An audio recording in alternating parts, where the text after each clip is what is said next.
Great. MICHELYN.com.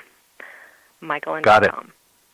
All right. Well, that would be fascinating. I'm hoping you're going to get a lot of hits here tonight while we're on the show, so you can maybe correspond with some of the folks around the world that we have here on our audience in nightdreamstalkradio.com.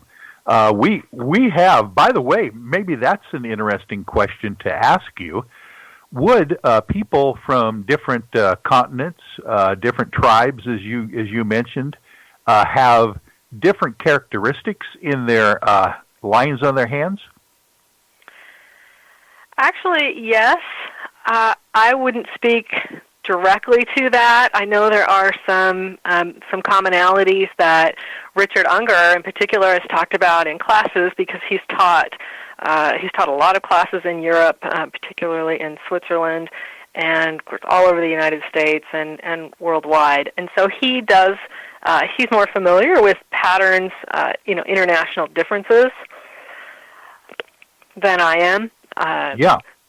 Yeah, but there's an amazing amount of commonality as well, because there's only so many ways that, say, a heart line can go on the hand. And so if there are really only 4 basic types of heart lines, just to pick a line, then no matter where you are in the world, you're going to have one of those 4 heart line types. So it's sort of a universal language, and I'm sure, with some local patterns. Oh, that is fascinating. The idea that there can be universal patterns for different races of people around the world. Does it differ between races, for instance? The color of your skin, does it have anything to do with the type of lines that you would have? No, not in my experience. Not at all. Interesting. There you go. Could you tell anything about people's emotional state with scientific hand analysis? I can talk to them quite in a lot of detail about their emotional systems, their emotional patterns, their emotional needs in relationship, maybe even their emotional relationship to themselves. And it's not a predictive system, as I've mentioned before, so I'm not going to talk about what their relationships will be like, but I can certainly identify what their relationships maybe have been like, and in current relationships, what some of the issues might be with the partners that they're connected with, whether it's friends or family or coworkers.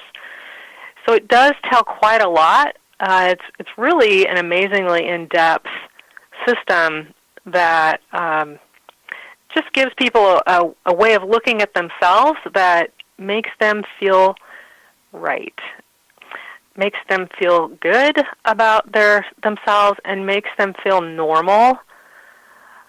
Because again, if there are only, say, 4 basic heart line types, and you're one of those 4, or maybe you have 2 of those lines in your hands, then you're just like a whole lot of other people. And I find that really comforting for people to hear that kind of information. Well, it would. The fact that people relate to one another, in relationships, and there are certain tendencies maybe that we all have, and those kinds of ideas when we're dealing with other folks.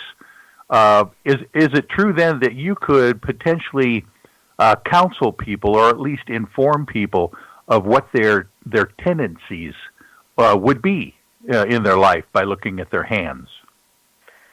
So I have to be a little careful about the language that I use, because I'm not a counselor. I'm more of a coach.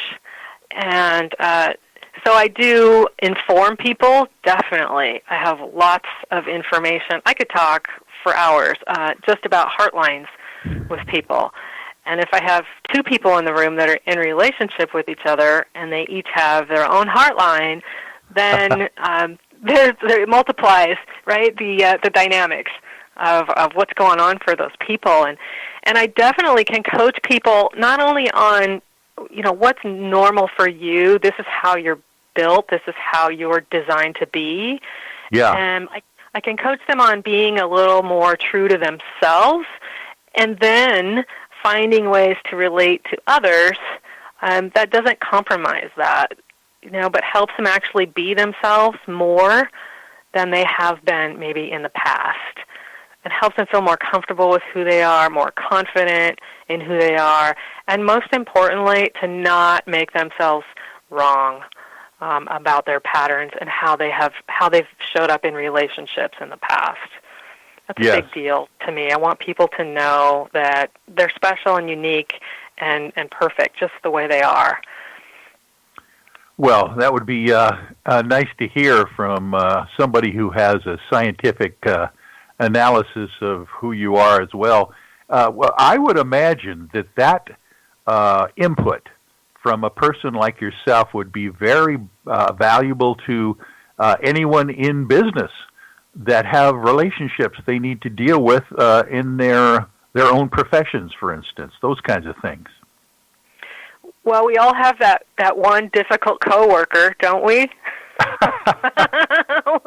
We all have that story, the person we like to talk about when we go home for dinner, and, oh, you won't believe what she did today, or I can't believe what he said to the boss.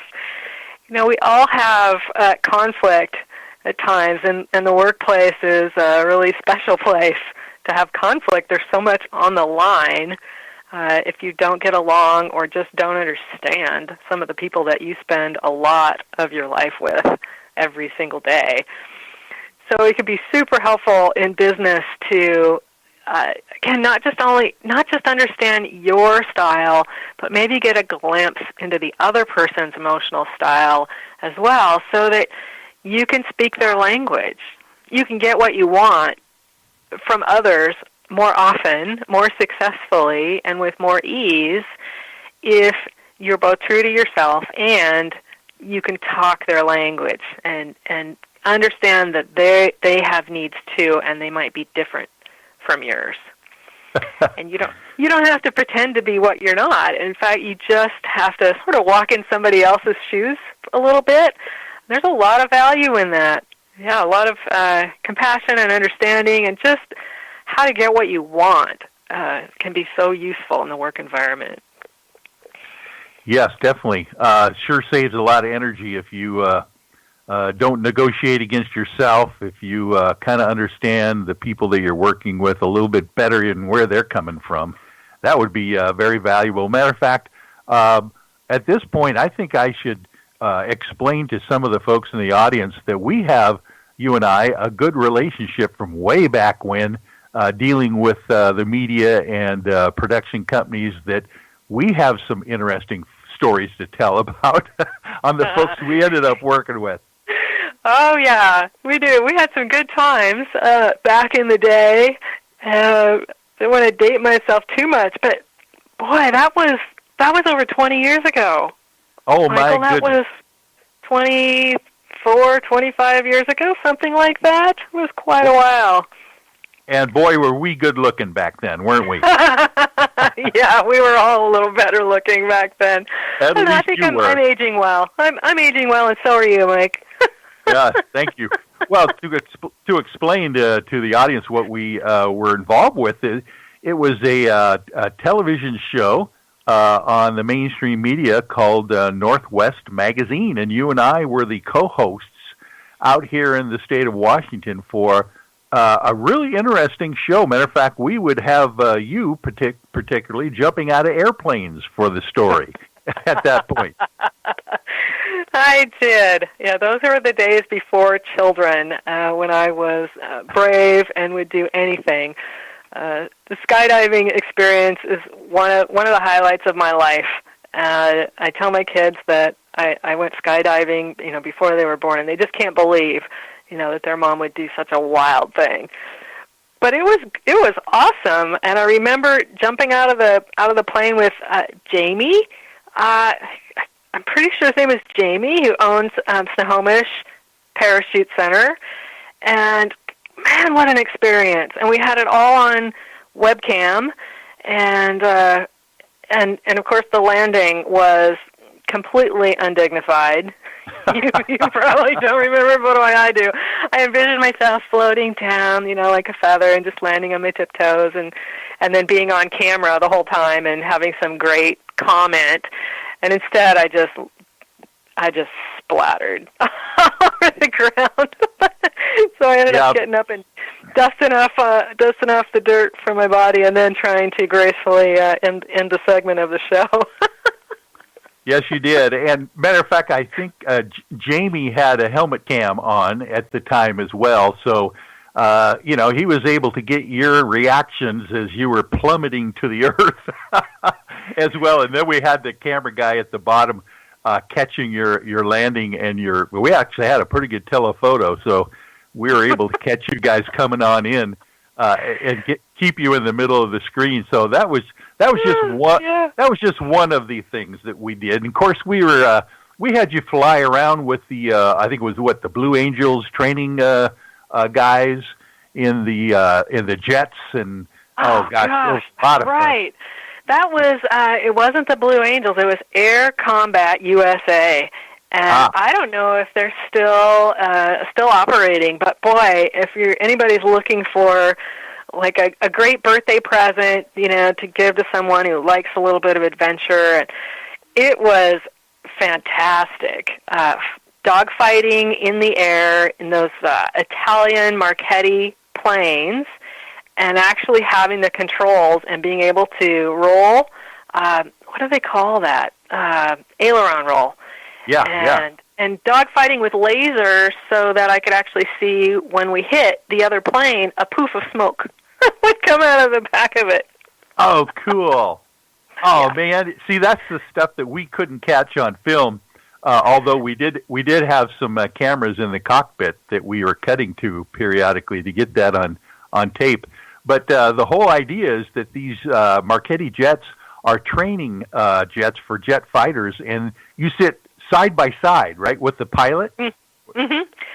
Yeah, and at some point, he can actually hand over control. You're kind of mirroring his actions, and then there was a point where he just took hands off, and I had, I don't know if it's called the joystick, but, the control in my hand, and I got to, turn the plane all the way over, upside down, and right side up again. Oh, man. It was pretty amazing. And I have a question for you, Mike. In all those shows and all the Daredevil stuff, why was I always the one doing that stuff? Exactly. What was up with that? Yeah, I well, for one thing, I don't think I could have fit into one of those Marchettis at the time. That's for sure. And you were the Daredevil, photojournalist that we would send up there, and were able to do these incredible stories for Northwest Magazine. And I tell you what, we had some pretty doggone good ratings back in those days when they showed camera footage of you flying a jet and dogfighting. The cool thing about that with those guys was you didn't go up by yourself. You went up with a squadron of planes, and you actually got to interface with the other fighter guys in the clear blue sky. That was fascinating to watch you guys up there doing all that stuff. Yeah, it was an incredible experience. The whole show experience was incredible, and I think we should resurrect Northwest Magazine and co-host it, you and I, and only this time, you're the one in the jumpsuit. I want to see that. Nice. Well, after my bariatric surgery here in the next couple months, maybe I could fit into one of those nice thin jumpsuits that you were wearing up at those days. Yeah, that would be exciting. Pacific Northwest magazine, or just Northwest magazine, like we called it. The name is still copyrighted. No one can use it at this point. So yeah, who knows what we're going to end up doing, Mikey? Never say never. I'm ready. Let's do it.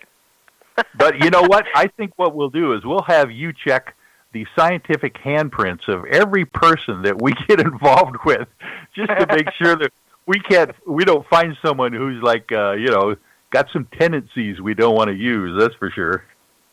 Well, I do remember we had some personnel issues too in the show that did make it a little challenging.